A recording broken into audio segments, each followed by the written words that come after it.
Bonjour tout le monde. Aujourd'hui, nous allons parler de l'application PackTracer, qui nous pouvons les télécharger ou bien par une version importée sur un flash ou de l'internet en suivant les étapes suivantes. Premièrement, on coche l'icône I accept the agreement, puis Next. On choisit le chemin où on va sauvegarder le fichier, puis Next.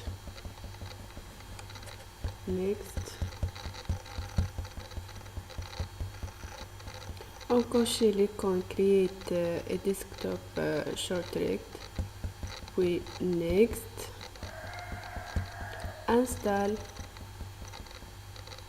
Cancel. On coche l'icône Launch Cisco PackTracer, puis Finish.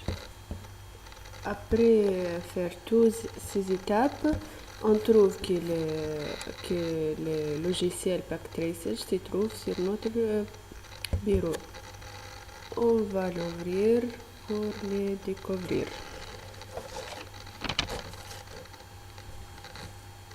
PackTracer est un logiciel développé par Cisco pour faire des plans d'infrastructure de réseaux locaux en temps réel et voir toutes les possibilités d'un réseau et sa future mise en œuvre.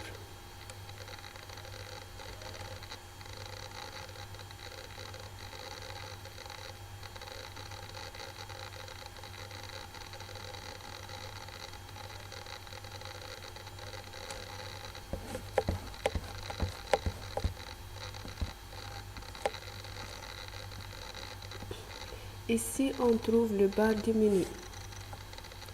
Par exemple, le menu File, New. Nous pouvons créer un nouvel fichier. Edit. On trouve Copy pour copier, Paste pour coller et plusieurs autres menus s'en trouvent. Puis on trouve le bar principal, par exemple cette icône pour créer un nouvel fichier, cette icône pour sauvegarder et plusieurs d'autres icônes. Au-dessus, on trouve le bar principal de travail.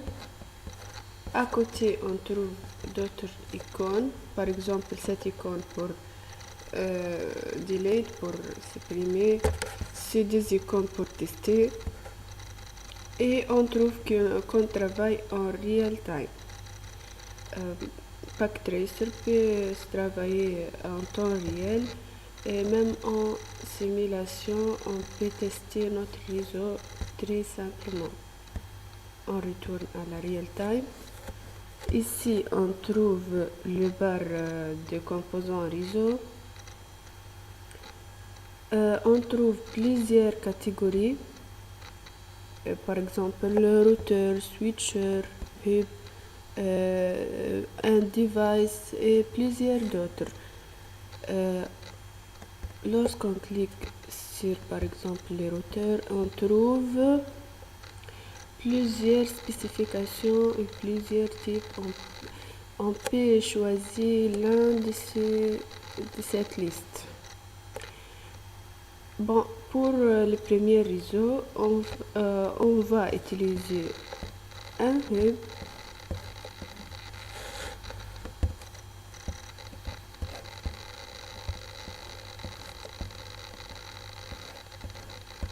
et 5 PC.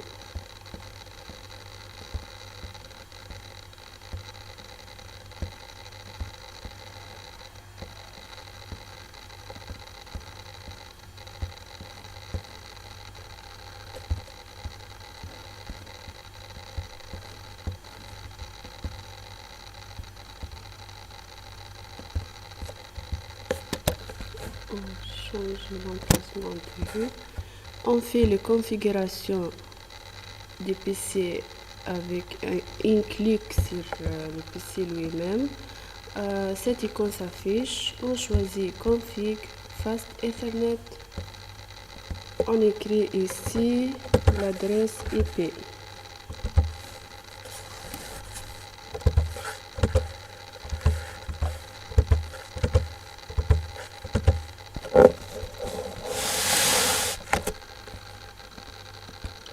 Les masques s'affichent par défaut.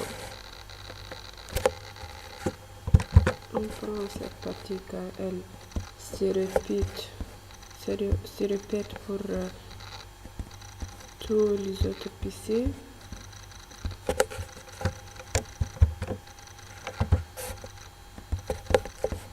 Le masque. Les mêmes choses pour le PC2.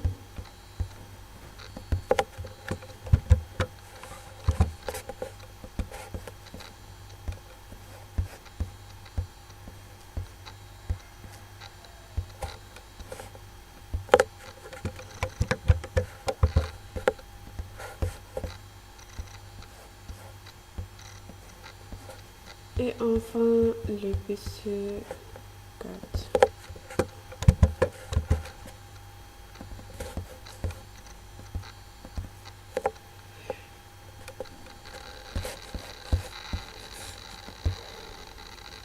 Les connexions.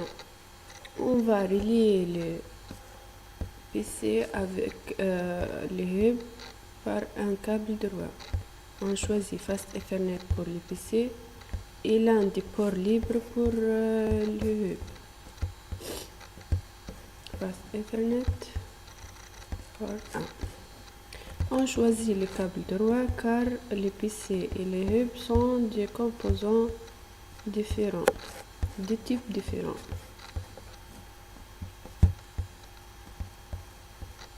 Les mêmes choses pour le PC 3 et enfin Fast Ethernet port 4 pour le PC 4. Maintenant, on veut faire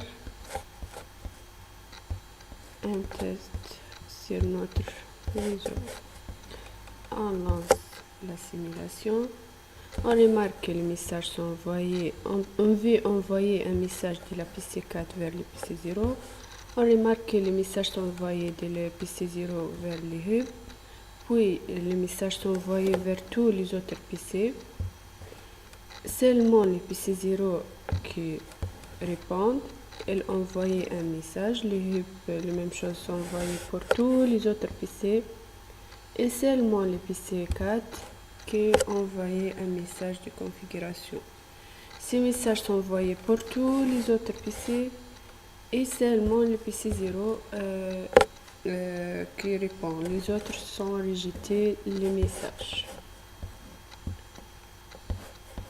On clique sur Delete pour supprimer cette opération. On retourne au Real Time. Pour le deuxième réseau, on a placé le hub par un switcher. On choisit l'un de ces switchers. On relie les switchers au PC, les mêmes choses avec le câble droit pour les mêmes raisons. On remarque que cette switcher a 24 ports. C'est ça l'un des différences entre les différents types de switchers au marché.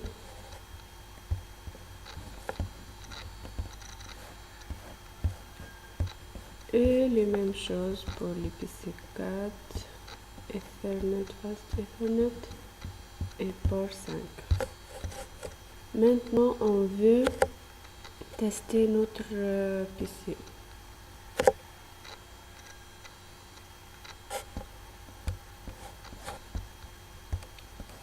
On sauvegarde les mêmes configurations pour les PC. On lance la simulation. On remarque que les messages sont envoyés de la PC4 vers le switcher.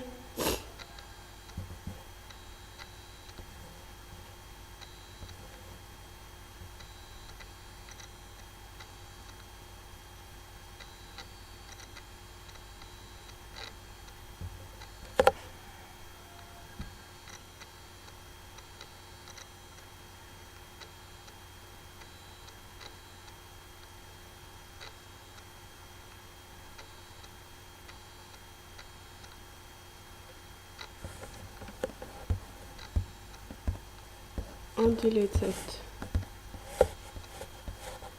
expérience et on essaie de nouveau. Les messages sont envoyés de la PC 3 vers le switcher.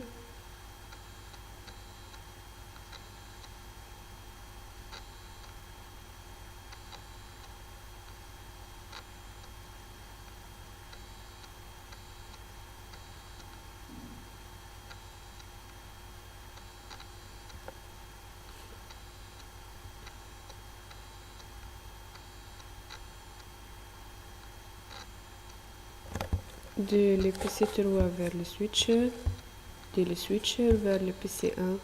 Le PC 1 va répondre avec un message qu'il va envoyer directement au PC 3. C'est ça la différence entre le switcher et le hub. Le switcher va envoyer le message après le découvrir du PC. Il va envoyer le message directement vers le PC qu'on choisit. On delete cette expérience. On retourne de nouveau à la real time. Maintenant, on va ajouter un serveur DHCP. On le relier. On peut utiliser le câble automatique. Elle choisit lui-même les types de câbles. Maintenant, on fait les configurations de la serveur DHCP. On lui donne une adresse.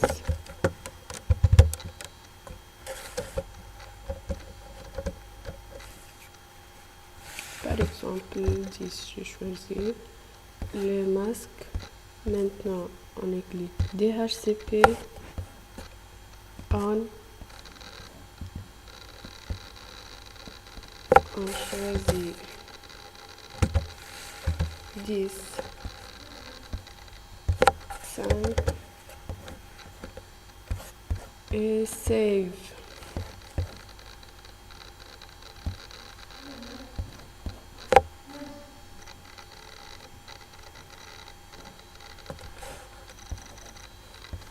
Maintenant, on va lancer la simulation. Et après lancer la simulation, on va configurer CPC en mode DHCP. Il y a une adresse IP qui se configure au CPC automatiquement. La même chose pour tous les autres PC.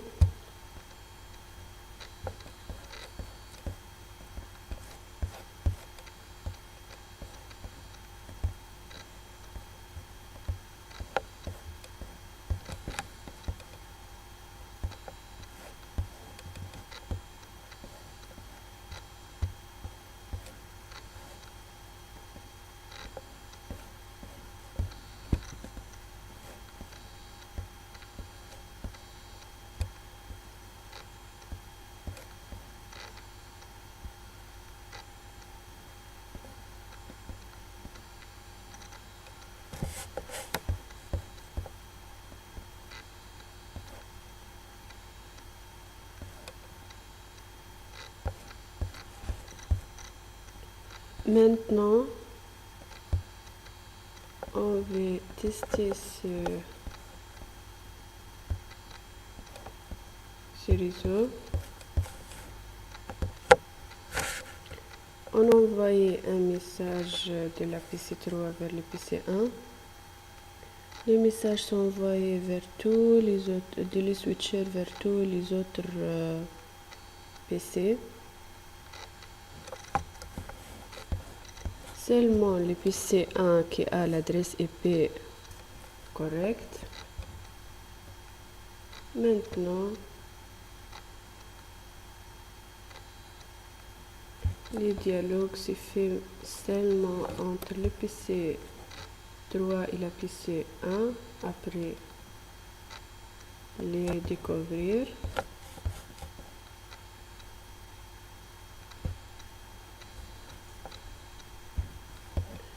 On s'arrête la simulation, delete et merci pour votre attention.